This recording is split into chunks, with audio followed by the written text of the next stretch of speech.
یہ جو باتیں ہیں ان میں سے ہر ایک وظیفے کے یا ایک سورت کے اتنے زیادہ فضائل و مناقب ہیں کہ اس کے لیے کئی درس ریکوائرڈ۔ مثلا سورت فاتحہ ہے، اس کے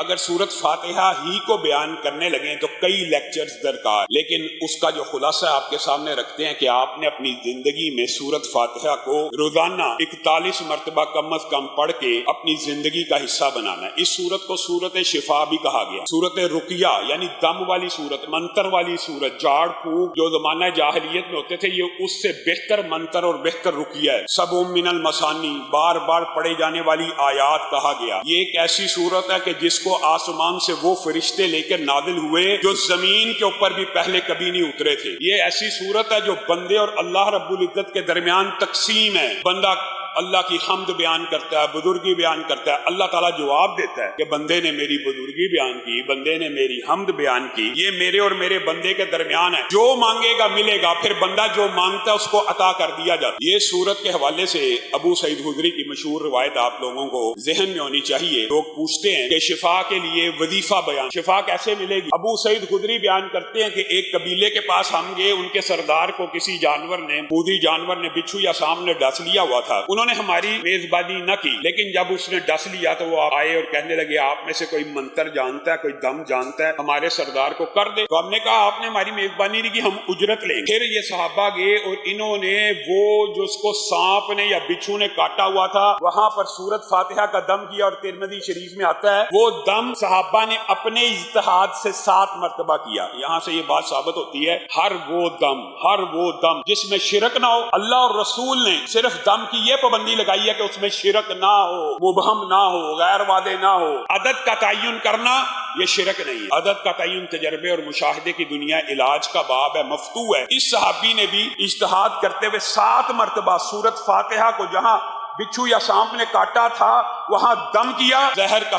سارا اثر ختم ہو گیا 7 دفعہ پڑھنے۔ ان کو انہوں نے معاوضے میں بکریاں لی تو صحابہ نے کہا اب ہمیں بانٹ لینی چاہیے۔ انہوں نے کہا کبھی نہیں ہو سکتا، پہلے رسول اللہ سے پوچھیں گے اس دم کے بدلے میں جو بکریاں ملی ہیں کیا وہ جائز بھی ہیں کہ نہیں۔ تو رسول اللہ صلی اللہ علیہ وسلم کی یہ مشہور حدیث ہے، مختصر آپ کے سامنے رکھی ہے۔ رسول اللہ صلی اللہ علیہ وسلم نے کہا کہ آپ کو کس نے بتایا تھا کہ یہ سورت منتر ہے، یعنی سورت رقیہ ہے، اس کے اندر اتنی تاثیر ہے، بتانے والا تو میں ہی ہوں نا، میرا بھی ان بکریوں میں حصہ رکھو۔ مذاق کیا، دل لگی کی صحابہ کے ساتھ۔ بین اسی طرح ایک اور واقعہ، بیڑیوں سے جکڑے ہوئے مجنون، مرغی کے دورے کی بات کی، مجنون عقل جاتی ہوئی پاگل کے بارے میں حدیث ہے کہ اس کے اوپر بھی ایک صحابی نے دم کیا سورت فاتحہ کا، وہ تندرست ہو گیا، بالکل درست ہو گیا۔ ان کو بھی 100 بکریاں ملی، انہوں نے بھی آگے رسول اللہ سے پوچھا تھا کہ کیا میں یہ بکریاں لے سکتا ہوں، میرے لیے جائز ہے؟ تو رسول اللہ نے کہا تھا وہ جو باطل جھاڑ پھونک کے ذریعے مال کماتے ہیں تمہارے لیے بہت بہتر ہے کہ تم اللہ کے کلام سے اگر کسی کو دم کرو اور شفا مل جائے تو گویا یہ معاوضہ جو غلط العام ہے معاشرے میں کہ قرآن پاک پڑھانے کا جی معاوضہ نہیں ہونا چاہیے، یہ بہترین معاوضوں میں سے ایک معاوضہ ہے۔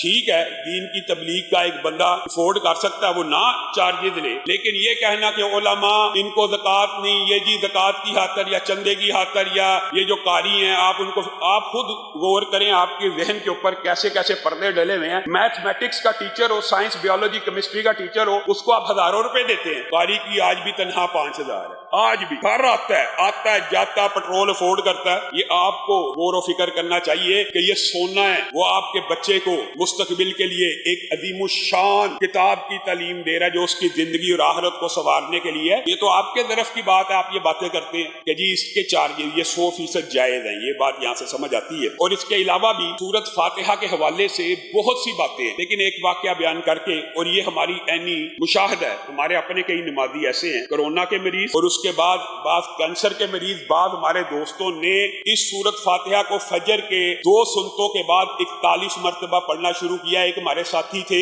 اللہ ان کو گری کے رحمت کرے، ان کو جگر کا کینسر تھا، انہوں نے 41 مرتبہ یہ سورت پڑھنا شروع کی، جگر کا سارا کینسر ختم ہو گیا۔ وہ الگ بات ہے، موت کا وقت مقرر ہے، وہ دوسری بیماری سے فوت ہو گئے، لیکن جگر کا کینسر درست ہو گیا۔ اسی طرح ہمارے ایک دوست تھے عبید الرحمان محسن صاحب نے خود یہ واقعہ بیان کیا اور ہمیں بھی بتایا، اور ان کی لیکچر میں موجود ہے کہ بلڈ کینسر آخری سٹیج جس کا کوئی علاج نہیں، ان کو انہوں نے یہ وظیفہ بتایا کہ 41 مرتبہ سنتوں کے بعد فجر کی یہ پڑھا کریں، تو وہ جو بلڈ کینسر کا مریض تھا جس کو ڈاکٹروں نے کہا تھا بس اب بیڈ کے اوپر چلا جا، اور اس کی شادی میں 6 ماہ کا صرف وقت تھا، انہوں نے کہا شادی نہ کرنا، ظلم کرو گے بچی کے اوپر، انہوں نے ان کو وظیفہ بتایا، آج وہ بندہ اس کے 3 بچے موجود ہیں اور وہ زندہ ہے۔ اللہ کے فضل و کرم سے یہ سورت فاتحہ کو آپ نے اپنی زندگی میں اس طرح پکڑنا، کم از کم 41 مرتبہ، بیٹھ جائیں بیٹا بیٹھ جائیں، 41 مرتبہ جو ہے وہ آپ نے اپنی زندگی کے اندر اس کو جاری و ساری کرنا کم از کم۔ اور اگر آپ چاہتے ہیں کہ یہ آپ کے لیے بہت زیادہ مجرب اور فائدہ مند ہو جائے